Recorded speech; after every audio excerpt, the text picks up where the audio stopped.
Oh, the punchline to this joke. Oh, Doctor, I'm so nervous. This is my first operation. Give up?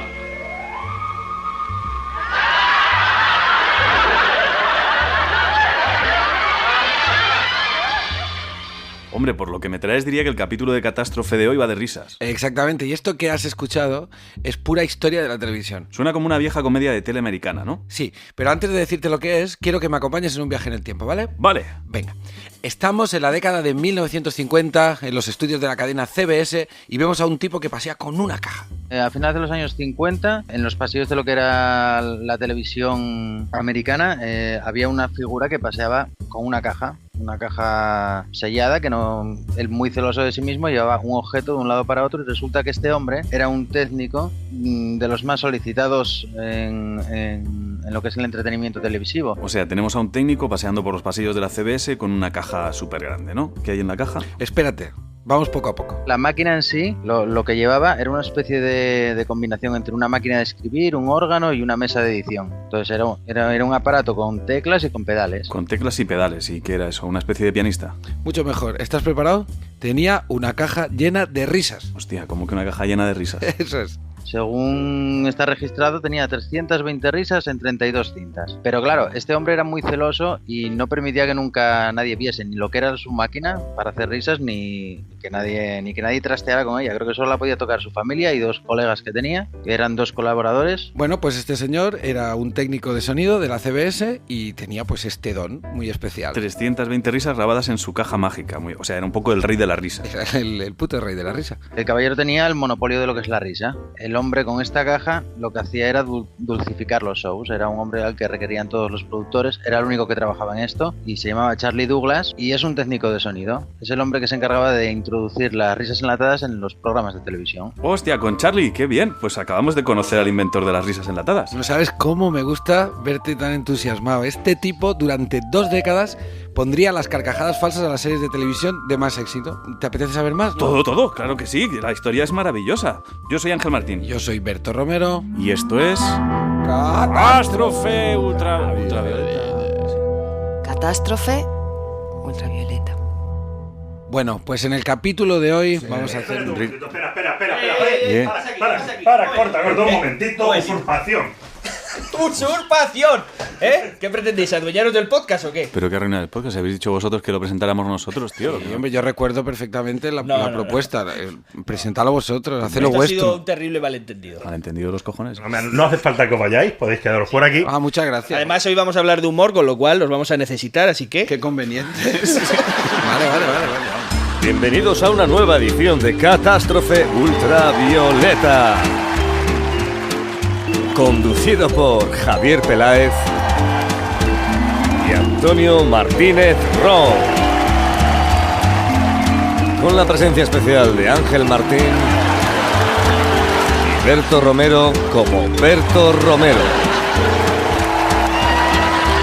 Bajo la dirección musical de Javi Álvarez. Bienvenidos.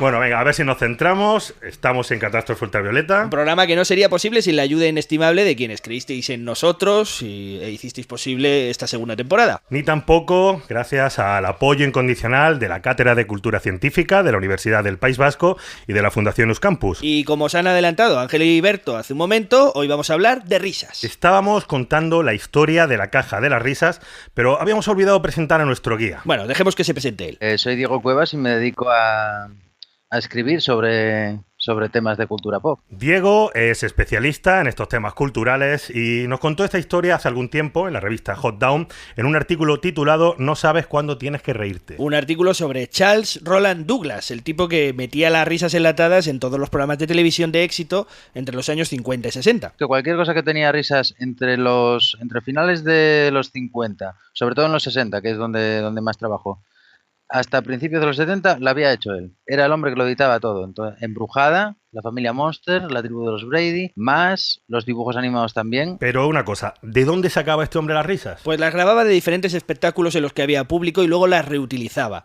Todo surgió en el programa que escuchábamos en el arranque. Era tan malo el programa que Douglas decidió intervenir y añadirle unas risas extras a ver qué pasaba. Era una colección privada que él iba haciendo. Como era técnico de sonido, iba grabando las risas que escuchaba y las iba clasificando. Y este hombre es el que tuvo la culpa de que se inventaran las risas enlatadas como tal, porque en un programa que se llamaba The Han McCune Show, que era muy malo, por lo visto creo que duró 2 meses o 3, decidieron pasar del público, dejarlo de lado y meter solo risas enlatadas de las que tenía grabadas este hombre. En realidad, el truco de añadir risas había surgido un poco antes en la radio, cuando algún técnico ya había añadido risas en la grabación de otro espectáculo aburrido. Eso es, y el efecto era inmediato, era como si la risa falsa lo convirtiera todo inmediatamente en divertido. La risa es muy contagiosa y si mucha gente se ríe, aunque a ti no te haga gracia, te da la impresión de que es gracioso. Durante más de una década, Douglas fue el diablillo dentro de la tele. Decidía en qué punto entraba una risa y de qué clase de risa entraba. Estudiaba qué reacción encajaba con cada broma. A veces eran necesarias risas entre dientes, otras murmullos, risas atronadoras.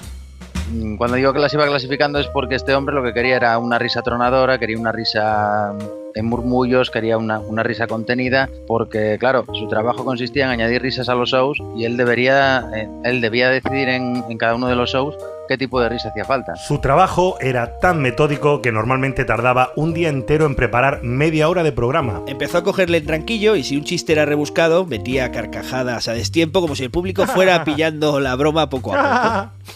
Sí, él lo que hacía era reunirse con el productor, ver el programa que se había hecho y en el momento en el que veían el programa el productor le decía, bueno, este chiste no me hace gracia, o sea, no hace la suficiente gracia, quiero que sea más gracioso. Y él iba anotando, él se hacía una especie de hoja de ruta, de decir, bueno, esto tiene que ser más gracioso, esto menos y tal.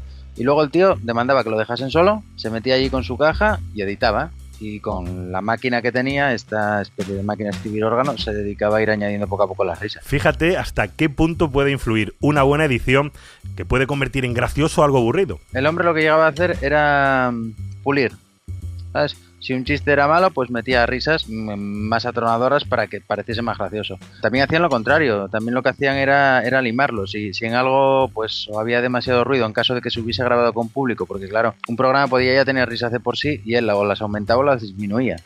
Pues el hombre lo que hacía era eso, decidir qué era gracioso y qué no. En principio era una tarea que es suya y del productor o del responsable del show. Pero claro, en el fondo esto es un hombre que está diciendo qué es lo que es gracioso. El trabajo de Douglas sentó un libro de estilo y se convirtió en el estándar de la televisión. La Pantera Rosa, Los Picapiedra, todo Hanna-Barbera, Scooby-Doo también tenía risas enlatadas. Pero como este hombre era muy técnico y muy suyo, lo que hacía era tratar las risas en función del programa que estuviese ocurriendo. Porque, por ejemplo, Familia Monster y Embrujada, que son 2 series que son fantásticas, estas eran más difíciles de rodar en directo porque el público no puede estar ahí cuando están haciendo los efectos especiales y demás. Y como eran tan exageradas, pues él las adornaba con risas más exageradas. La tribu de los Brady, que era una sitcom más al uso, pues era un tipo de risa calmada, normal. Y otras como más, que eran dramáticas, lo que hacía era o meterle risas tenues o risas relajadas. Mira, para que te hagas una idea, aquí tienes un trocito de La tribu de los Brady para que veas qué sutil era el trabajo de Douglas. ¿Has terminado el jugo, Pete? Está bien, muchachos. Hoy tenemos que desayunar bien. Sé que deben estar nerviosos, pero debemos tener suficientes energías y es por eso que es tan importante que desayunen bien. Yo casi he terminado, papá. ¿Y tú no has comido nada? Sí, bueno, sí, tomaré un café. No lo culpo por estar nervioso, señor Brady. Este es un sábado muy especial. Ali, sé que es un sábado muy especial, pero no estoy nervioso. Hago las cosas con naturalidad y lógica como todos los días. ¿Por qué estar nervioso? ¿Por qué le parezco nervioso? Nunca ha tomado café con 20 cucharadas de azúcar. Me gusta un poco dulce. Todos los novios se ponen nerviosos, señor Brady. Supongo que es una reacción normal, papá. Para los de tu generación. Una vez vi una película donde un tipo se casaba. Estaba tan nervioso que no se puso los pantalones. Tú fíjate que estamos hablando de que todas las series exitosas de esta época tenían risas enlatadas, incluso las de dibujos animados. Es que es eso, es sobre todo el efecto. Si a algo le pones risas ya parece gracioso. Pero porque nos han educado así, porque te han educado a decir, bueno, si es sobre todo en la televisión, si estás escuchando risas de fondo es porque es gracioso. Y esto desde los dibujos animados, que es lo que Que es lo que es más simpático, porque los dibujos animados no necesitan risas porque no tienen un público. O sea, no necesitarían risas igual que lo necesitan otros programas. Lo que hacen es simular que tienen un público. Los dibujos animados realmente son dibujos animados. No hace falta que un niño, lo que digo siempre, no hace falta que un niño le digas cómo se tiene que reír porque eso es natural. Pero, ojo, cuidado, porque tanta risa. Pero ¿cómo que ojo, cuidado? Ojo, cuidado. Hola, soy Joaquín Reyes y para mí las claves del humor son las chorradas como pianos y vocalizar bien. Ojo, porque tanta risa enlatada empezó a tener un efecto contraproducente. El público, pues claro, comenzó a cansarse de que le dijeran dónde tenía que reírse. Y algunos intentaron recuperar el espíritu original de la comedia.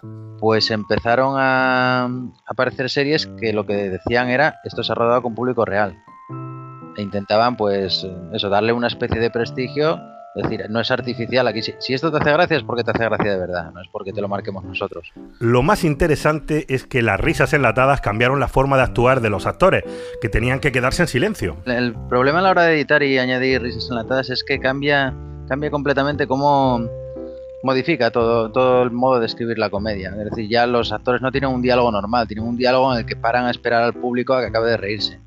Tienen un diálogo que está pues condicionado porque acaban de contar un chiste. Si llega la punchline y en el momento que cuesta el final del chiste no pueden meter otra continuación, pues se supone que la gente se estará riendo. Entonces crea una dinámica que es, pues, si tú escuchas un programa sin risas enlatadas que debería tener risas enlatadas, es un programa absurdo, porque parece que están hablando dos zoquetes uno entre otro. Los actores se tienen que quedar callados, claro, para dejar espacio a la risa, y esto es un poco loco, ¿no? Sí, hay un experimento muy divertido que consiste en quitarle las risas a una de estas series y ver qué sucede. Por ejemplo, ¿qué pasaría si le quitamos las risas a la famosa serie esta de The Big Bang Theory? Antes de empezar, quisiera decir que no hay absolutamente ninguna prueba científica que demuestre la clarividencia de ningún tipo. Y repito, no pretendo ofenderla, es usted un fraude. Su medio de vida depende de la ingenuidad de personas estúpidas. Repito, no se ofenda. Sheldon, hazle ya la pregunta. Ya la he hecho. ¿Cuál es? Ay, por Dios, es un físico que quiere saber cuál debe ser su próximo campo de estudio. Como escucháis, esos silencios entre los diálogos convierten una situación que nos parecía cómica en una situación inquietante. Inquietante, y además los actores empiezan a parecer como si fueran psicópatas. Claro, y una pregunta que me hago, si quitando las risas a un cómico lo convertimos en un psicópata, si ponemos risas a un psicópata lo convertimos en cómico. They asked me, what do you think about waterboarding, Mr. Trump? I said, I love it. I love it. Biggest threat. And I said, the only thing is we should make it much tougher than waterboarding. And if you don't think it works, folks, you're wrong. How stupid are we? How stupid are we? Hola, soy Ernesto Sevilla y para mí la clave del humor es... ¡La sorpresa! ¡Me cago en la puta de oros! Estás escuchando Catástrofe Ultravioleta. ¿Qué más quieres? Bueno, vamos a lo que vamos, que tenemos aquí a Ángel Martín y a Berto Romero y vamos a intentar acercarnos precisamente a eso, a qué es la risa y qué es el humor. Acercaos aquí, ya podéis entrar. Claro, y venga, queremos ahora está sentados, ponemos por aquí. Que todo el mundo. Que no hay nadie. Bueno, vamos a plantear qué es el humor como si lo tuviéramos que explicar a un androide, ¿no? Eso es. Adelante, Data, suelta tu pregunta. Señor humorista, ¿qué es lo gracioso? Lo gracioso es cuestión de opinión, supongo que... Bien, cualquier cosa que haga reír es graciosa. Nada me hace reír. Quiero aprender. Enséñame lo que es gracioso. Bueno, Ángel, empieza tú, vamos a ver qué consideras algo gracioso. Pero no podéis lanzar esto y bajaros. No podéis plantear el marrón y bajaros del carro. Empieza, ¿no? Y además dilo ya, ¿qué es gracioso? Es que para mí todo. O sea, yo tengo un problema en mi cabeza. Que creo que depende de quien recibe el humor. Entonces me parece que depende del coco del que lo recibe. Entonces puede ser gracioso desde un tartazo a una muerte. Es que es como un cortocircuito. Lo gracioso depende mucho del que lo percibe. Entonces siempre es cuando crea como una sorpresa, ¿no? Algo inesperado, como mezclas dos elementos que no te esperabas y de repente te produce risa. Y se contagia. Existe este efecto de que ves a otro que se ríe y ya, aunque no sea gracioso, sí que es gracioso. Sí, pero yo creo que eso es ya como más muscular. ¿Vosotros habéis trabajado con risas enlatadas como las que hemos escuchado? Yo solo he trabajado con risas enlatadas, creo. En la tele generalmente es lo que más se usa, yo creo. La risa. Bueno, hay público ¿Pero y tal. ¿No teníais público en sí, tele? pero eran como risas enlatadas, da igual. Quiero decir, estaba el regidor dándoles la señal. En 7 vidas, por ejemplo. Es que yo he trabajado, por ejemplo, normalmente... Sí, en la tele ya lo sabemos. Sí, joder. Esto pasa mucho en la tele.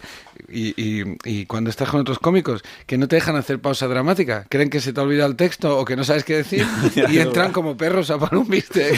Sí, pero es que joder, además yo no soy tan rápido. Es terrible, tío. Y a veces en la tele, muchas veces pasa que el regidor, como está agobiado, marca risas donde ni siquiera toca. O sea, entonces nosotros a veces hacíamos programas donde no había que reírse, porque hay veces que mezclas el humor con algo que es más serio o haces un planteamiento más serio para luego hacer la broma, y hay veces que la gente cree que el planteamiento ya toca risa. Entonces marcan risas en el planteamiento y dices, no tío, esto no era una broma, estaba diciendo que hay gente muerta, la broma vendrá luego, pero te ríen justo en el sitio menos apropiado. De todas maneras, lo que quería decir, que me ha interrumpido, es que yo he trabajado siempre con gente riéndose de verdad, un público que solo les orientaban en la risa, pues por ejemplo, a ir a publicidad, para acabar una sección, para presentar a alguien, pero entre medio no, lo que hacían era espolear. Si de repente de 100, un par hacían...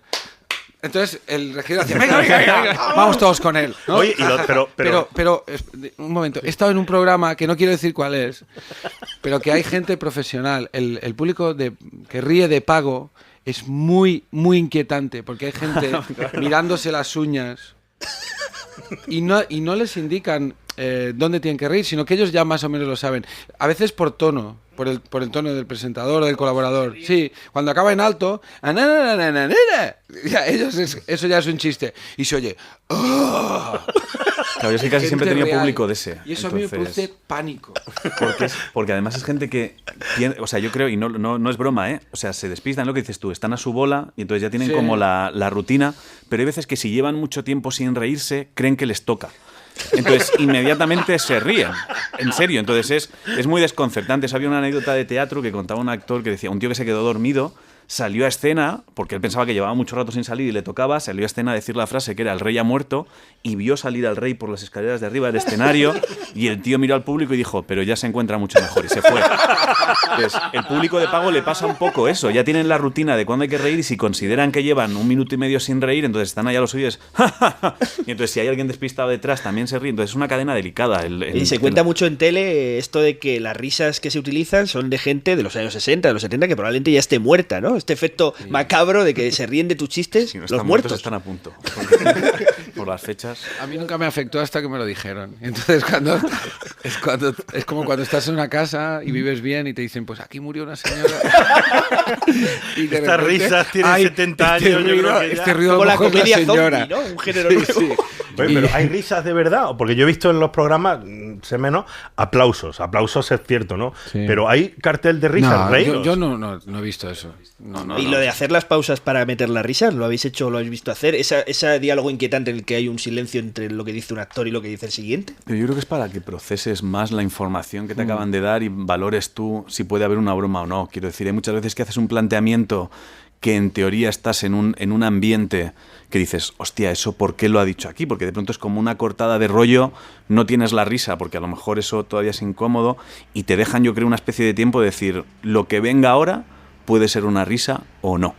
Entonces yo creo que esa pausa que hay muchas veces es para que el propio espectador valore si lo que va a venir después a él le hace gracia o no. Claro, y luego hay una cosa maravillosa, que es que el público ha integrado también su papel de generador de risas. O sea, el público, después de muchos años, décadas de consumir televisión, sabe que tiene un papel activo. Y entonces el público, consciente o inconscientemente, sabe que en algunos momentos se requiere de él que meta risas o aplausos. Entonces, una pausa, normalmente, tú tienes que, como profesional, tienes que conocer que esto ocurre. A veces haces una pausa y ellos creen que le estás pidiendo un aplauso y te aplauden y tú, no, joder, no era esto.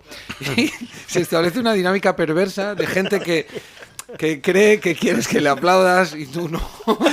Y luego a lo mejor cuando tú quieres ellos no. Bueno, y luego el papel del silencio cuando vas a hacer un chiste, ¿no? A veces te callas precisamente porque si no te callas no sería gracioso. Ese momento en que dejas pasar la broma. Dependiendo de la pausa que dejes, más vale que tu broma sea muy muy buena, porque si dejas una pausa muy larga y luego la broma que tienes no es muy allá, lo que tienes es un silencio y a una gente haciendo y eso es incómodo. La comedia básicamente es ritmo. O sea, la comedia, la calidad de los chistes, esto es algo objetivo. Puede ser un chiste muy bueno o muy malo, pero luego el comediante básicamente con lo que trabaja es con ritmos, con pausas y con intensidades y eso es la clave de la comedia. Cuando hablabais de que el público es parte del espectáculo, ¿os ha pasado? Porque, por ejemplo, cuando vas a dar una conferencia, yo he notado que si el público está participativo, tú te vienes arriba. Pero son cómicas tus conferencias. Sí, son bastante. Su vida. Mi vida es una comedia. Pero aparte de eso, si os ha pasado que encontréis a un público que de repente no está receptivo, no se empieza a reír y tú te vas hundiendo poco a poco, como la típica situación esta violenta de stand-by. A mí sí me ha pasado, quiero decir. He tenido bolos donde de pronto me he visto en un sitio que no. Tiene que ver, yo creo, también con el recinto, donde vayas, o sea, que te prepares para donde tienes que ir. Yo me he visto en un bar en Sevilla diciendo, en silencio absoluto, queriendo bajarme y diciendo, también tengo cosas de perros, si queréis. Entonces es desesperante, porque realmente hay un momento donde pierdes el ritmo, pierdes lo que decía Berto, o sea, pierdes la perspectiva de las cosas y te centras en mis bromas, y hay lugares donde dices, no estás si dejas de escuchar a la gente, yo creo que estás jodido. O sea, si dejáis de escucharos, se acabó. Es verdad, esto es totalmente cierto, y además esto de lo que hablamos de la introducción de las risas enlatadas en la comedia, perdón. Nada, tengo la voz, no sé si os habéis dado cuenta, la voz es un poco más fea de lo habitual. Esto responde a la necesidad de conseguir que el acto cómico sea perfecto, porque el público, si no percibe absoluta perfección en el acto cómico, se pone muy nervioso. Y entonces tiene la sensación de que todo falla. La perfección se puede conseguir a través de la imperfección. Tú puedes justificar cualquier cosa en comedia y decirle, no, es que yo puedo justificar una afonía, pero tengo que explicarlo, tengo que saber que esas son las reglas de trabajo de la comedia. Si empiezan a notar fallos, huecos, entonces todo se desmorona. Y lo que siempre se ha usado la risa enlatada para suplir esos... Claro, para meter cuñas en todos esos agujeros. A mí lo que me pasa últimamente, tío, es que creo que los ritmos... O sea, que ha habido grandes cambios, en muchos sentidos. Entonces, la comedia ahora mismo creo que también tenemos... O sea, los cerebros están mucho más acostumbrados a ver mucha más comedia. O sea, de pronto hemos llegado a lugares donde no esperábamos, hemos visto cosas que ni sabíamos qué decir. Hace 10 años era impensable reírse con un vídeo de 10 minutos de gatitos haciendo bobadas. Y las bromas que había eran las que cuando tú ibas al teatro veías. Yo creo que ahora mismo los cerebros están mucho más preparados a recibir comedia. Entonces, creo que los ritmos ahora mismo pueden empezar a ser distintos. O sea, puedes jugar en otros sitios. Entonces... Hay cosas que funcionan siempre. El puto tartazo va a funcionar siempre. La caída, hay cosas que siempre te van a hacer reír. Pero creo que hay un juego nuevo ahora que tiene que ver con los tiempos, los planteamientos. Creo que hay otra línea ahora. O sea, entonces yo estoy un poco desubicado ahora mismo. Las cosas de las que se ríe la gente cambian con el tiempo. Sí, claro. Sí, hay cosas estándar. Yo creo que hay cosas que funcionan siempre, eternamente. Y luego creo que hay un abanico nuevo que se puede abrir ahora, que se está abriendo ahora. Creo, pero tiene que ver sobre todo con los ritmos. Es interesante porque el cómico, bueno, como cualquier otro artista, pero siempre tienes un diálogo con el público en el que intentas intuir dónde está esa especie de comedia colectiva, ¿no? De zonas comunes, y entonces tú vas tanteando siempre.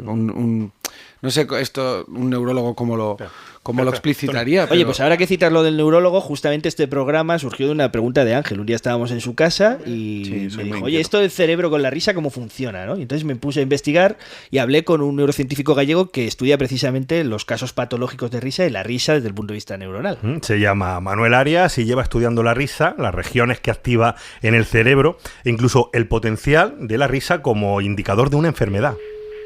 Sí, dígame. Sí, buenos días, don Manuel. Buenos días. ¿Qué tal? ¿Cómo está? Encantado de saludarle. Soy Antonio Martínez. Pero ¿cómo define un neurocientífico el humor? Bueno, pues realmente el humor, ¿no? Es un tipo de cognición que tiene el cerebro humano, una actividad del cerebro humano, ¿no?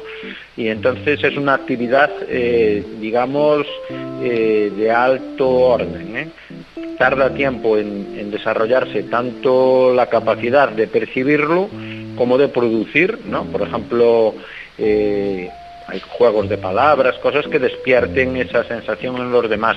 Es una cosa que, al contrario de lo que la gente piensa, está muy estudiado por la neurociencia. Está tan estudiado que sabemos cómo se transmiten las señales que desembocan en una carcajada. Bueno, vamos a ver, el centro mesencéfalo-pontino de la risa, ¿no?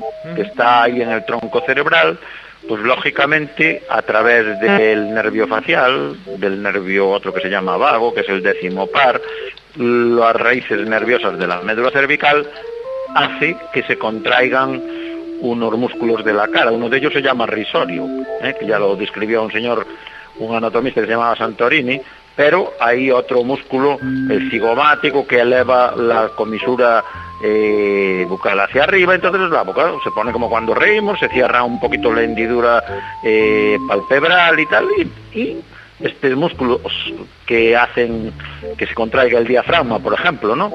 Pues hacen que es decir, que la respiración sea entrecortada y se produce la risa. De alguna manera podríamos decir que el humor es algo profundamente humano que no se manifiesta de la misma forma en ninguna otra criatura y además es una señal de inteligencia. ¿Pero qué es lo que nos hace reír? Hay muchas teorías, pero una de las que más me gusta a mí es la que asocia el humor con el efecto que produce en nuestro cerebro las incongruencias. Nos reímos cuando se produce, lo ha dicho Berto antes, una especie de suceso inesperado, pero que a la vez es inofensivo. Pasa como con las cosquillas. El cerebro está preparado para una especie de agresión o algo que no esperaba y cuando descubre que no le va a hacer daño, el cerebro genera una sustancia que es en este caso la dopamina, que es una especie de autorrecompensa y de ahí viene el fenómeno de la risa. Lo explica mejor que tú, Manuel Arias. No solo es este alivio, sino la percepción de esa incongruencia en una frase, en un detalle, en una foto, en un paisaje y tal, la que te genera el gustirrinín, la activación del circuito de la recompensa, y la percepción de eso pues te hace sentir bien y puede acabar en risa, sonrisa o simplemente un sentimiento de bienestar interno. ¿Os ha pasado? ¿Habéis visto ese truco, ese resorte? Yo he intentado no pensarlo porque no, lo digo absolutamente en serio. Yo creo que a mí me gusta que el humor sea platicarlo de una forma un poco intuitiva. No me gusta racionalizarlo demasiado porque me da un poco de miedo cargármelo si pienso demasiado en cuál es el mecanismo, porque entonces intentaré reproducirlo, pero luego cuando a posteriori analizo lo que estás haciendo siempre es este esquema, siempre frío, calor, siempre esperas una cosa, planteas otra, siempre. A mí yo es que no lo pienso porque necesito que me divierta a mí primero. Claro. Entonces es como tratar de tener una regla así, o sea, tratar de convertir la comedia en matemática es que a mí me da rabia, joder.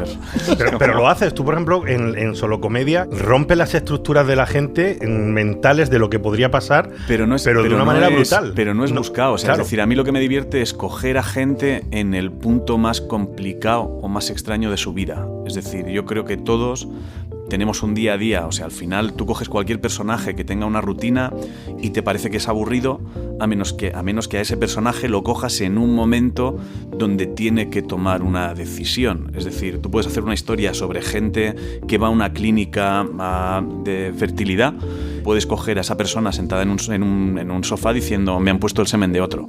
Para mí eso es divertido, porque todo lo que va por delante, el espectador lo hace con esa frase. Pero a ver, ¿cómo que te han puesto semen de otro? Pues parece que habían programado 2 inseminaciones a la misma hora. Y entonces a esa chica le han puesto tu semen y a mí me han puesto el semen de su novio. ¿Pero eso es posible? Pues a mí lo que me divierte es tratar de que el cerebro cuanto antes se coloque en algo que a priori no es comedia, joder, porque que te pongan el semen de otra persona no es comedia. No. Si te pasa a ti, ¿no? O sea, a no ser... Hola, oyentes de Catástrofe Ultravioleta. Soy Raquel Sastre y para mí el humor es poder sacar una sonrisa de cualquier situación. Un beso. ¡Ay, por Dios! Esta es una catástrofe de Violeta. Hola, soy Antonio Castelo y mando un saludo muy fuerte a todos los oyentes de Catástrofe Ultravioleta. ¡Qué nombre más bueno para un programa cojonudo! Estás escuchando Catástrofe Ultravioleta, un podcast de otro mundo. los cómicos tenéis un cerebro especial en el sentido de... Sí. No de tara, que también se podría interpretar así, sino de que sois capaces o estáis en el modo de interpretar la realidad siempre en el límite ese en el que algo se convierte, pasa de sórdido a súper divertido. Todo el mundo cree que tiene un cerebro especial.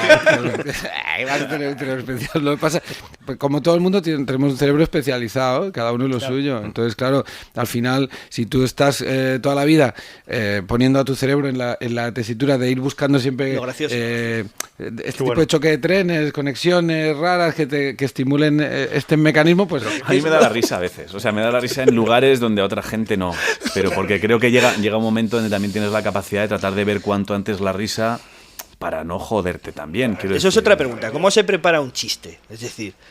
¿buscas una situación que has visto en tu día a día y de repente dices esto podría ser así? ¿O cómo es el...?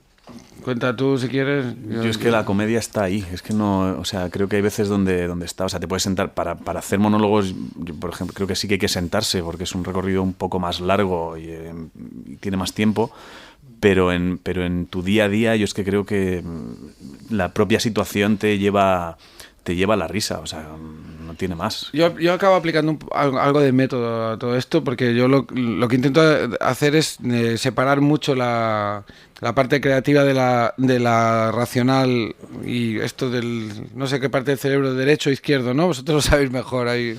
cerebro derecho es más... Bueno, en realidad es un poco mito, es mito, ¿no? En realidad. Pero sí es cierto que hay una parte muy más intuitiva que se produce en cualquier momento. Por la calle te salta un chispazo y algo te hace gracia. Yo intento ir apuntándome esas cosas, cazar esos momentos y dejarlos almacenados. Y luego ya me siento y cuando tengo que escribir comedia intento recurrir a aquello.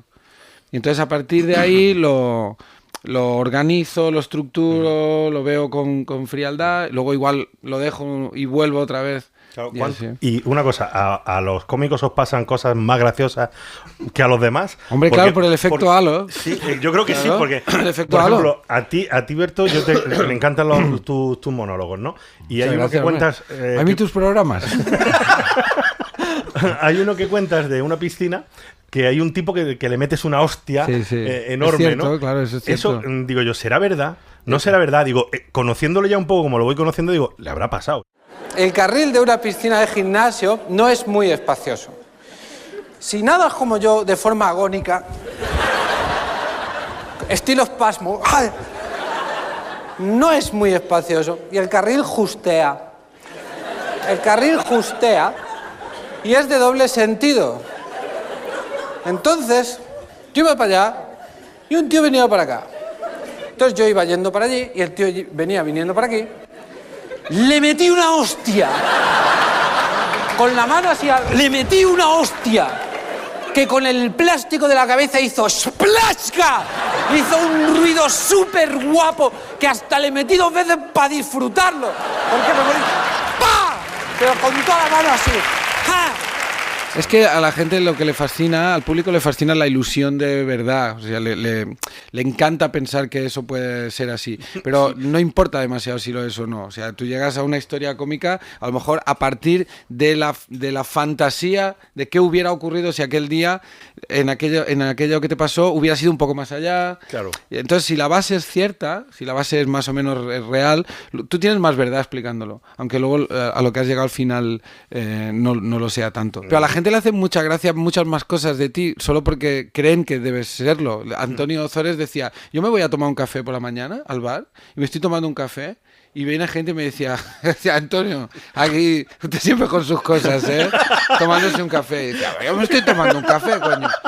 Pero es el efecto halo de que la gente está más predispuesta a reírse contigo y entonces a lo mejor estás sueño, callado, te dicen buenos días y tú buenos días. ¡Qué cabrón! Hijo de puta. Bueno, serio, oye, vamos a volver. Serio, como si no... Vamos a volver a Manuel Arias, a nuestro neurocientífico, porque hay otra parte de la risa que nos va a gustar mucho, que es que en realidad es el momento en el que el cerebro pierde momentáneamente el control. Escuchad.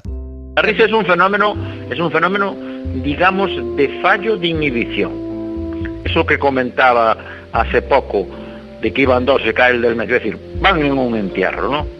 Todos con el muerte, un día de lluvia así y tal. Y por una corredera aquí en Galicia todavía sin asfalto, resbalan, caen con el muerto y se ríe desde el cura hasta el último. Bueno, pues es una cosa que somos incapaces en ese momento de inhibir. O sea, que la risa es una especie de liberación. Claro, por eso nos entra mucha risa cuando sabemos justamente que no nos podemos reír. Manuel pone un ejemplo magnífico. O mejor dicho, magnificus. Yo cuando doy la charla para el público de la risa, pues hay una secuencia cinematográfica que he elegido, que no sé si se acuerda de la vida de Brian, ¿no? El gobernador romano en Palestina, en teoría, hablaba de un amigo que se llamaba Pijus Magnificus, ¿no? Y entonces los soldados que están, pues, guardando de Brian empiezan, y dice, ¿quién se ríe de mi amigo? Y tal. Entonces dice, y además de ser mi amigo tiene una mujer como debe ser, que se llama incontinencia summa, ¿no? Entonces ya los otros se desternillan con la risa y el Brian se larga. Yo tengo un gran amigo en Roma llamado Pijus Magnificus. Y además está casado. ¿Sabéis cómo se llama ella? Se llama incontinencia. ¡Incontinencia suma! ¡Silencio! ¿Pero qué es esto? ¡Esto es intolerable! ¡Os ordeno que os dejéis de reír! ¡Brutos! ¡Silencio! ¡Silencio! Bueno, ¿creéis que nos reímos más si sabemos que no podemos reírnos de algo? No ríais. Si está... Sí, de esto no me tengo que reír, no me tengo que reír. Mierda, me estoy riendo. Sí, o sea, la prohibición siempre hace que sea un poco más... O sea, si te hace mucha gracia y no puedes, pues es mucho más complicado. Pero así funciona un poco el humor bestia, ¿no? Cuando tú generas un chiste de algo muy inesperado que es muy burro, la gente se ríe un poco por ese efecto, de decir, joder, qué bestialidad ha dicho. Es que cualquier tipo de humor, porque el bestia o no bestia depende del que lo consuma, porque yo que estoy seguro de que los que hacen humor muy blanco, parte de su público dirá, ¡ay, qué! ¡Uy, de la pandereta! Madre mía, qué atrevido es, ¿no? Siempre está ese mecanismo, siempre está el mecanismo de percibir que está yendo un poquito más allá en la medida de cada cómico, que está explicitando algo que igual debería hacerlo en su casa, con su familia, y entonces eso es el jujuju. Y hay gente cerca, ¿no? O sea, que la gente viene a verte con gente cerca, entonces también depende mucho de quién tengas al lado, yo creo, o sea, para la gente, porque hay gente que viene a un espectáculo y que igual se lo pasaría muy bien si a lo mejor sus padres no están al lado.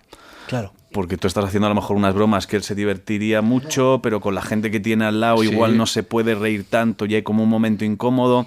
Entonces... Yo solo percibo un montón en el público, supongo que tú también. Ves los que están sueltos y los que tienen al lado una figura represora, ¿eh? Sí, hombre. Sí. Y parejas de... Ayer, por ejemplo, tenía yo en el teatro una pareja de señores muy mayores, unos viejecitos. Y ella lo estaba gozando. Ella es la que había querido venir. Claro. Por lo que sea, a esa señora yo le gustaba. Y él no. Y él estaba pasando un rato muy jodido y y ella se reía mucho. Porque ya eran muy mayores, yo creo que le sudaba ya. Le daba igual, en plan, si te pares, vamos a morir ambos muy pronto. Pero de vez en cuando alguna mirada de soslayo de... Bueno, jódete. Fuimos a ver lo que te gusta a ti. Fuimos a ver Logan. Qué bueno. Es que es delicado. Por cierto, hablando con Manuel Aerías, también me dijo que esto del fallo de inhibición es literal. O sea, de hecho, la expresión mearse de risa tiene un significado real en neurociencia. Si te meas es que te ha fallado el inhibidor. Escucha. Te ha fallado mucho. Sí. La parte anterior del cerebro, el córtex frontal, sobre un centro de la risa que está mucho más lejos en el tronco cerebral, pues no somos capaces y bueno, es decir, como otras cosas, es decir, que dice, ay, que me meo con la risa, ¿no? Pues también está cerca el centro coordinador de la meada, ¿no? Entonces, bueno, sí, no, están cerca decir, anatómicamente, la risa no, está cercana, el centro pontino de la micción no está muy lejos del centro de la risa, que está entre la unión del puente, la protuberancia que se llama, y el mesencéfalo. Entonces, bueno, hay enfermedades que por lesiones cortan esta vía. Bueno, ¿esto os ha pasado alguna vez, esto de mear de risa en alguna vez? No. Físicamente. No, o sea, me he meado, sí, me he meado encima, pero de risa no. No. ¿Y habéis visto a alguien mearse de risa con algo...? Ay, eso sí, Sí, creo que sí. ¿Alguien ha salido de vuestro teatro con los pantalones diciendo que me voy? No, yo no soy tan bueno. No. Sería el éxito absoluto, ¿no? Todo el mundo meado encima. El éxito absoluto es que se hagan caca. Es una cosa que no puedes descontrolada. O sea, el esfínter más heavy que hay. Bueno. Destrozarlo. Yo sé de alguien que se ha meado en un programa de televisión, pero era porque le daba vergüenza pedir para ir al baño. Veía a todo el mundo tan concentrado que dijo, pues y se la sacó, ¿eh? Ya sabemos que era un hombre y despreocupado. Una parte del trabajo precisamente de Manuel Arias es que utiliza la risa para detectar pues la presencia de una enfermedad. Eso es, y este es su caso más conocido. Yo escribí ese paper por una señora que me vino por risa inapropiada. Una señora con un nivel educativo tirando alto y tal, con una familia, y la familia le veía que no le hacía nada gracia que la señora se riese por todo. Y ya pasaron unos meses, empezó a tropezar un poco y acabó teniendo una enfermedad que tiene un nombre raro, se llama enfermedad de Richardson-Steel-Olszewski o PSP le llamamos nosotros, ¿no? Entonces fue una enfermedad degenerativa grave que empezó por no poder controlar la risa. Pero no es la única vez. En otra ocasión, el cambio de humor de un paciente llamado Ramón les permitió comprobar que también estaba enfermo. Le salvó la vida, efectivamente le salvó la vida nosotros saber ver que Ramón no era el de los días anteriores, ¿no? En el caso concreto de Ramón, lo que sucedía es que era un señor que estaba todo el día haciendo chistes en plan viejo verde, y lo que le pasó esa vez es que los médicos vieron que un día cuando le veían no decía eso, y eso fue lo que les dio un indicio para darse cuenta de que tenía una enfermedad. Pero además, la falta de risa es un síntoma, pero la risa descontrolada también lo es. Por ejemplo, en los bebés, cuando a veces tienen una risa que es totalmente continua y les corta la respiración, a veces se trata de un tipo de epilepsia llamada gelástica que hay que tratar. Epilepsia gelástica, ¿no? Eso es. Y además, la ausencia de risa también se puede manifestar en algún tipo de trastorno o diferencia en el cerebro. La falta de risa también puede ser un síntoma. Hay enfermedades, por ejemplo, como el Asperger, el autismo y tal, que el problema que tienen es que el desarrollo de la cognición social, y entre ellas la percepción del humor, y eso no es una carencia que tiene, ¿no? Es una función cerebral complicada que, lógicamente, en las consultas de neurología habitual no hacemos una exploración del humor como la hacemos de la memoria o como la hacemos de la orientación temporal, espacial, o la podemos hacer de las capacidades ejecutivas, es decir, pues mire, dibújeme un reloj, póngale los números y pínteme las 10 y 10. Yo diría que, bueno, pues el que no se ríe por nada, nadie le hace un gracio, nada le hace gracia nunca, pues yo creo que es tonto y necio, ¿no? Pero también al que se pasa toda la vida riéndose, se le podía calificar de la misma manera, ¿no?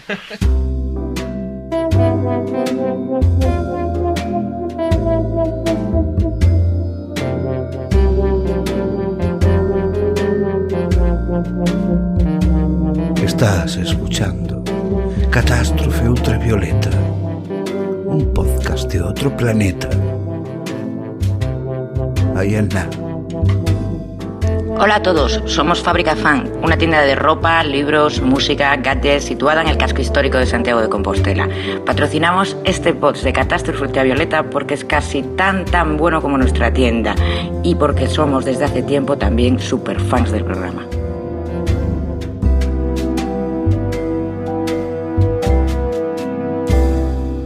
Hola, aquí Miguel Noguera. Un saludo a los amigos de Catástrofe Ultravioleta. Para mí las claves del humor son las claves de tu culo, ¿no? Son las claves de tu culo, ¿eh? Las claves del humor. Claro, ¿qué vas a hacer? O sea, ¿qué vas a hacer? No vas a decir, no voy a grabar porque no. Hombre, a ver, que es una chorrada, que sí, son unas cuñas que metes. Seguimos en Catástrofe Ultravioleta, en este programa especial dedicado a la risa. Y para poner el siguiente tema en contexto, escuchemos lo que nos decía Diego Cuevas sobre los nuevos tiempos y la sensibilidad frente al humor. No, ahora realmente hay una especie de resurgimiento de esto de lo políticamente incorrecto, pero una especie de resurgimiento malo, porque hay un momento en el que se ofende la gente demasiado por todo. Yo creo que no, a la hora de hacer humor yo creo que no debería de haber límites. Otra cosa es que tú lo consideres más burdo o menos, o que tú seas más elegante o menos. Eso es muy diferente. Recordemos que Diego es experto en series de televisión y para entenderlo nos ponía este ejemplo. Las Chicas de Oro, por ejemplo, que es una serie, mira, son abuelas hablando de sus cosas, hacían chistes sobre cocaína. Esto lo pones ahora mismo en un capítulo de Lo que quieras a la hora en la que sean Las Chicas de Oro y se te monta, seguro.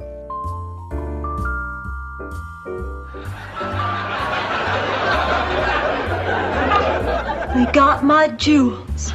But I see they didn't get your cocaine. Oh my God, Blanche has cocaine? ¿Qué os parece? ¿Creéis que los chistes de las abuelas de las chicas de oro serían hoy una emisión escandalosa? ¿Habría gente que protestaría por hablar de cocaína en televisión o estas cosas o no? Piensa en Concha Velasco hablando de cocaína, a ver qué te da. Menos mal que no te han robado también tu cocaína. Creo que nos estamos olvidando de que es ficción. Creo que la gente empieza a olvidarse de la ficción, que es una puta ficción, no tiene más. Entonces yo creo que unas abuelas que hacen bromas sobre cocaína es que pueden hacerlas, porque tienen 70 años y pueden decir lo que les dé la gana. Si hay una señora en un bar de 70 palos hablando con sus amigas de que tiene cocaína, nadie va a ir a su mesa a decirle, señora, por favor, baje la voz si va a hablar de cocaína. Entonces yo creo que en la tele ahora mismo y en lo audiovisual es que yo creo que empieza a haber como mucho miedo y se interpreta que el que alguien haga una broma sobre cocaína, lo que estás diciendo es que hay que consumir cocaína. O no sé qué es lo que pasa en los cerebros de la gente. Pero creo que lo más importante es partir de la base de que es ficción. Yo estoy hasta las narices ya de lo que voy a empezar a denominar la burbuja de los límites del humor. Estoy hasta los cojones de que el concepto límites del humor haya podido llegar a ser un concepto de uso común entre gente hablando en un bar o en una comida con mis padres, que alguien... Bueno, ¿qué mierda estamos hablando?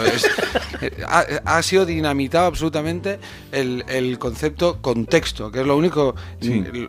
O sea, es algo que es absolutamente necesario para entender no solo el humor, sino cualquier expresión artística, cultural y social. Cosas tienen un contexto. El humor se practica en unos ámbitos que son determinados, que es una serie de ficción, un teatro, lo que te dé a ti la gana. Pero eso no puedes sacarlo de contexto. No puedes elevar a categoría de debate nacional un chiste sobre la cocaína y coger un chiste para montar sobre él un debate sobre el problema de la cocaína, la juventud y tal.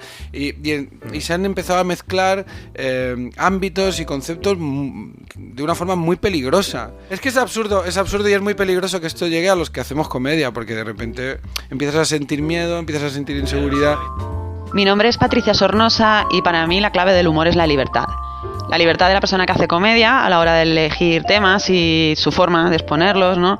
Y también la libertad mental del público, una libertad que consiga alejarlos de la ofensa, ¿no? Y sobre todo es muy importante la libertad física, o sea, no acabar en la cárcel por hacer un chiste, es importante. Te genera la duda, tío, de si realmente... Durante un tiempo yo creo que se generó la duda de, hostia, a ver si realmente hay cosas que son de mal... Llega un momento donde dices, tío, a mí me hace puta gracia, ya está. Entonces, a mí me hace gracia. Digo yo que habrá más gente como yo, y habrá más gente que entenderá que esto es una puta broma, que no se pretende que por decir... Una broma, no sé si lo decía además Darío o uno de estos de Mongolia, seguro, que decía, ninguna broma ha matado a nadie, joder, es que no tiene más. Las bromas, el humor, te puede molestar, te puede pegar un pellizco o te puede... Pero ya está. ¿Vosotros habéis recibido quejas o protestas en algún espectáculo? Claro, no es que... ¿Veis que esto va subiendo? Yo tengo una carta el otro día, y luego te enseñaré la foto. Tengo una carta, además, de un tío diciéndome, eres un hijo de puta, cuando te vea por la calle te voy a partir la cara. Ah, muy bien. A mí, quiero decir, que es como... ¿Un chiste concreto? No, porque es una carta anónima, quiero decir, tiene cojones para dejar la carta, pero no para decirme dónde vive. Quiero decir. ¿Te reprocha un chiste concreto? No, lo que reprocha, sí, además... Su existencia es lo que le molesta. A buscar ahora. Sí, bueno. Si es gente a la que le parece que a lo mejor tú has hecho un comentario que a él eso no está preparado para aceptar una broma sobre eso y se enfada a niveles de te partiré la cara. Entonces llega un momento donde es como, pues, baja. También hay unas cositas que están... Nos hemos chiflado con las redes sociales y pensamos que las opiniones de cualquiera... son importantes, todo el mundo da su opinión, pero claro, si tú a lo mejor eres un medio de comunicación tradicional y agarras una opinión de un señor que a lo mejor está desequilibrado, está aburrido, y entonces lo colocas como titular y como debate, y entonces otra gente que está desequilibrada y aburrida se añade, y gente que no está desequilibrada ni aburrida, tiene un trabajo, pero dice, hostia, esto parece que es importante porque hay mucha gente hablando del tema y de repente salía un cipote por algo que además de consumo rápido, dentro de 2 días ya nos vamos a olvidar, pero nos hemos quedado todos con el culo súper apretado y luego ahora además le añadimos, igual le metemos al cóctel alguna penita de cárcel, a lo mejor que te pueda entrar por un tuit, bueno, y claro, estamos en estado de paranoia. Esta obsesión por lo políticamente correcto ha llevado al extremo contrario. O sea, hay determinado tipo de humoristas, sobre todo en Estados Unidos, que juegan justamente a transgredir ese límite del humor y a jugar a provocar un poco. Son otras reglas, tío. En la comedia yo creo que son otras reglas. O sea, creo que no digo que aquí no lo hagamos o que aquí no se puede hacer. Estoy diciendo que creo que aquí llega un momento donde el cómico también tiene la responsabilidad de decir, bueno, haz la mierda que a ti te guste. Porque durante mucho tiempo decíamos, es que aquí la gente no está preparada. Y es como, bueno, tío, pues juégatela. O sea, si realmente tu problema es que crees que es la gente la que no está preparada, empieza a hacer tu mierda. A ver si la gente está más preparada de lo que nos creemos, y lo que pasa es que nosotros no teníamos cojones de hacerlo. Cuidado, que eso también puede ser. Siempre ha habido el primero que dijo coño, que fue Luis C.K. en América, el primero que lo diría aquí. Pero no es verdad. O sea, el primero que dijo coño no fue Luis C.K. Entonces llega un momento donde haces un repaso y dices, no, a lo mejor hacía falta que Luis C.K. volviera a decir coño. Eso puede ser. Pero ya venían de antes de hacerlo, quiero decir. Oye, vamos a casos concretos. Por ejemplo, Anthony Jeselnik, que es un cómico que se dedica justamente a eso, hace bromas sobre tragedias. Y este tipo, por ejemplo, dice esto sobre el tiempo que hay que esperar cuando se produce una tragedia, el tiempo que hay que esperar para hacer un chiste. El problema, Anthony, es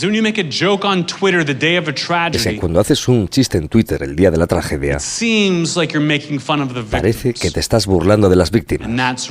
Y eso está mal. Pero eso no es lo que hago. Porque veréis, el día de la tragedia, las víctimas no están en Twitter. Am I wrong? Tell me I'm wrong. The day of a tragedy, victims have got victim shit to do. El día de la tragedia, las víctimas tienen mierdas de víctima que hacer. No one has ever been putting on a tourniquet asking, "Hey, are we trending?" No. Nadie se pone un torniquete pensando, ¿somos tendencia? This is who I'm making fun of when I make a joke on Twitter the day of a tragedy. Es que al final la comedia, todo este tipo de problemas remiten a la falta de algo que antes, cuando yo era pequeño, recuerdo que hablábamos de ello, se llamaba sentido común. El sentido común, que es una cosa muy opinable, pero al final responde a una serie de reglas de convivencia que todo el mundo tiene asumidas. Y cuando eso está claro, la gente no tiene muchos problemas, porque sabe que hay cosas que decimos en el bar y que a nadie se le ocurrirá mostrarlas en un foro aparte de ese, sabe más o menos cómo hay que comportarse. Y yo creo que esto sí que ha desaparecido un poco. El sentido común, ahora cada cual tiene uno distinto. Y entonces esto pone muy nerviosa a la gente. Y la comedia está como en la epidermis social, es la irritación, por eso llama tanto la atención. Pero siempre todos estos debates sobre comedia, sobre esto sí, sobre el otro no, al final lo que están llamando es a debates más profundos, de problemas o de malinterpretaciones más profundas que tiene la sociedad, y no tanto el cómico o el que se ha ofendido, al final lo que ha sido es como un grano, ¿no? Como la explosión de un grano. Pero la gente se va a seguir ofendiendo, porque a Anthony Jeselnik, ya terminamos con el tema, lleva 10 años haciendo este tipo de humor. Y dice, y lo sigo repitiendo, tengo 5 especiales en Netflix, tengo no sé cuánto, y todavía se me van 10 o 12 pues creo, del teatro ofendido. Dice, pero si ya sabes que sinceramente, si llevas 10 años haciendo eso, ya puedes empezar a cambiar tu material, porque la gente no se ofende ya. Quiero decir, si se van 10 o 12, puede que los pague él, porque al final, si este tío lleva 10 años haciendo eso, no le han cerrado la cuenta y sigue haciendo especiales, la gente va a ver a este tío. Pero yo quiero ir a otro punto, es decir, a pesar de que nosotros aquí pues no creemos en los límites del humor, pensamos que todo es posible, que se puede hacer humor sobre cualquier cosa, hay algún tipo de chiste que sí que nos despierta esa sensación interior de esto no es un chiste, esto es una agresión, es una bestialidad. Por ejemplo, Jeselnik hacía este chiste que vamos a poner solo el principio, pero coge un tema muy jodido y lo convierte en una broma. Now this next joke, el siguiente chiste is a test to see how cool you are. Es un test para comprobar lo guays que sois. I used to have a son. Yo tenía un hijo. Already some of you see where this is going. That's good. Algunos ya sabéis por dónde van los tiros, lo cual está bien. I used to have a little 2-year-old son, but he died. Tenía un hijo de 2 años, pero murió. The same way Eric Clapton's son died. Murió como el hijo de Eric Clapton. For inspiration. Para darme inspiración.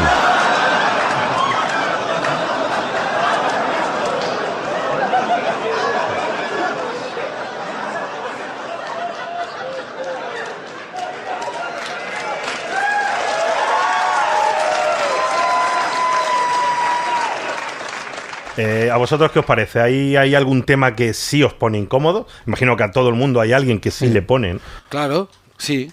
Hay muchos temas que me ponen incómodos. Y a ti también, Ángel. Y a ti, Javier, y a ti, Antonio, y a la gente que nos está escuchando, a cada cual hay temas que les ponen incómodos y que creen que sobre eso no se puede un chiste hacer, ¿no? sobre eso no se debería hacer humor, pero que no lo consuma, porque para eso está la comedia.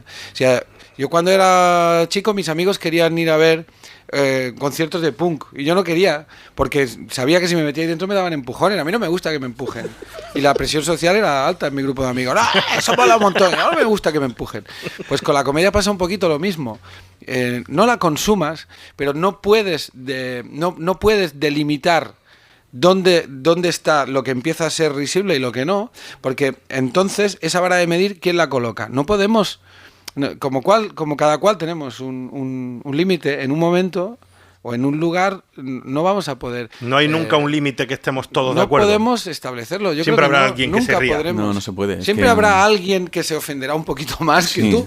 Y alguien que no se ofenderá nada, lo que a ti te ofende muchísimo. Sí, pero ese no molesta porque ese no quiere poner ningún límite. No, pero que me refiero que siempre te vas a encontrar con alguien que puede haber hecho una broma que a ti te jodas. Claro. Y pues mala suerte, es que no tiene más. O sea, bueno, no, pero no iba por ti, no es un tío que esté cebándose contigo para matarte. Claro, pero para hablar de cosas bestias de humor que va buscando esos límites y tal, quiero que escuchéis el asunto de la broma conocida entre los cómicos estadounidenses que se llama el chiste de los aristócratas. Escuchad. Pues el chiste de los aristócratas es un chiste que supuestamente se contaba entre comediantes desde siempre, desde que existe o el teatro o las funciones o demás.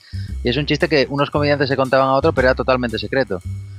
Porque es un chiste que tiene principio, tiene final, tiene la punchline, pero no tiene nudo. Lo que es la parte de dentro se le inventa cada comediante. Entonces la gracia que tiene este chiste es que es como una improvisación. Y si cada uno se inventa el desarrollo, bueno, ¿en qué consiste la estructura del chiste? Tiene una introducción que es que una familia entra a ver un agente de publicidad. Y le dice, tenemos un número. Y el agente les comenta, bueno, pues explicarme de qué va el número o representarlo o tal. Y luego tiene un desenlace que simplemente el agente acaba diciendo, ¿y esto cómo se llama? Y ellos dicen, los aristócratas.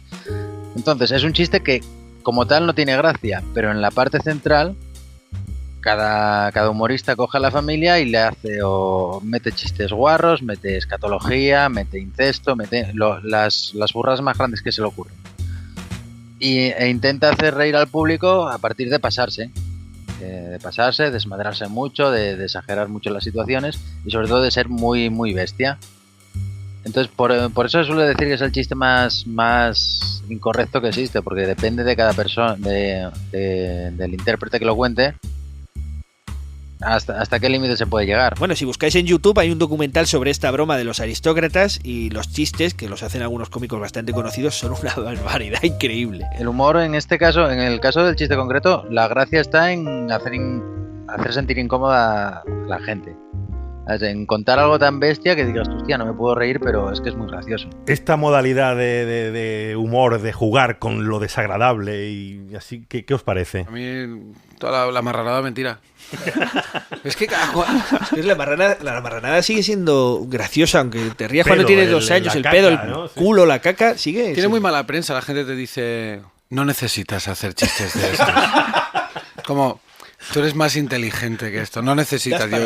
Yo nunca lo he hecho porque lo necesitará. Es que me gustan mucho los chistes de caca y eso. A mí me gustaría encontrar la imagen perfecta más desagradable, o sea, que no pudiera superarse nunca. O sea, lo hago poco porque no estoy encontrando esa imagen. Estoy en la búsqueda de la imagen. Pero si quieres buscar una gema, ¿no? Si quiero hacerlo una vez y que me digan... Hostia, y que a partir de ahí se cancele ya todo. Sí, se cancele. Ya ese es mi sueño. O sea, lo hago poco, pero no porque no me guste, sino porque estoy buscando que sea una cosa ya que digas, hostia, definitiva. Bueno, hay que parar esto. La denuncia, estoy buscando la denuncia. Al límite. El tipo dice, quiero una segunda opinión. El médico dice, de acuerdo. Además, es usted feo. ¿Es gracioso? No.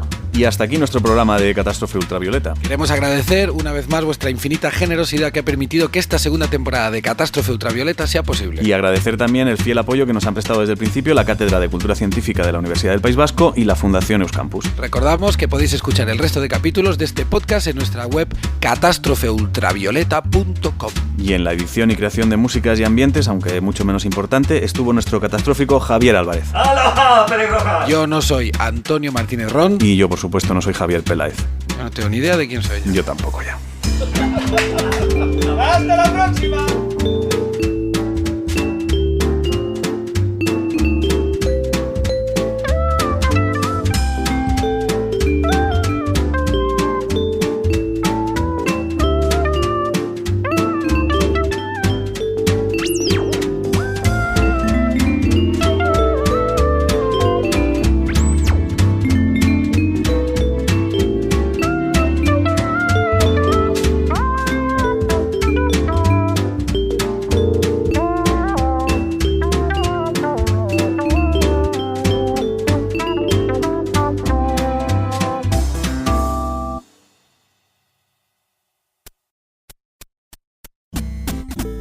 ¿Te sirve? Ya, mi voz es muy fuerte. ¿Aquí te sirve? ¿Está bien? ¿Quieres que la engole un poco? Piensa que soy Javi, si quieres puedo haber así. Como diciendo, vaya, Antonio, ¿entonces había ballenas o qué? Hola, buenos días, ¿qué tal? ¿Cómo estás? Nada, ya diréis algo si queréis en algún momento sobre la voz. ¿Estáis más o menos cómodos? ¿No necesitarías un par de aparatos más con retuertas? Tanta risa. Pero ¿cómo que ojo, cuidado? Ojo, cuidado.